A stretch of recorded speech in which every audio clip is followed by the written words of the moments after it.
हाँ दोस्तों, हम सभी लोग जानते हैं कि हनुमान जी बाल ब्रह्मचारी थे और उनका विवाह नहीं हुआ था। लेकिन कहीं कहीं ये प्रमाण मिलता है कि उनका विवाह हुआ था सूर्यदेव की पुत्री सूर्यलोचना के साथ में। आ जाइए गौर करते हैं इस कहानी की ओर। हनुमान जी ने सूर्यदेव को अपना गुरु बनाया था। सूर्यदेव के पास में 9 दिव्य विद्याएं थीं, जिन्हें हनुमान जी पाना चाहते थे। सूर्यदेव ने 5 विद्याएं हनुमान जी को दे दी थी। बाकी बची चार विद्याओं को देने में सूर्यदेव के सामने एक बड़ा संकट खड़ा हो गया, क्योंकि वो 4 विद्याएं उसी को दी जाती थीं जिसका विवाह हो चुका था। लेकिन हनुमान जी बाल ब्रह्मचारी थे। हनुमान जी से कहा कि तुम अगर विद्याओं को पाना चाहते हो, इन 4 विद्याओं को, तो तुम्हें विवाह करना पड़ेगा। और हनुमान जी किसी भी कीमत पर उन चारों विद्याओं को पाना चाहते थे।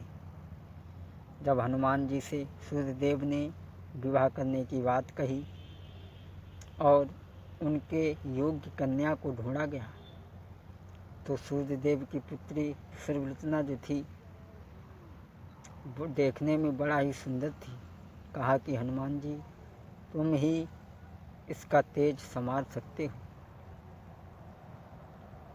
हनुमान जी ने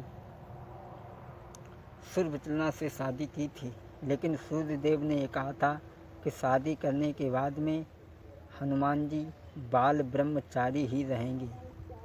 और शादी करने के बाद में हनुमान जी की पत्नी तपस्या में लीन हो गई थी। शादी करने के बाद में हनुमान जी की पत्नी तपस्या में लीन हो गई थी और हनुमान जी ने इस प्रकार विवाह करने के बाद में उन विद्याओं को प्राप्त किया।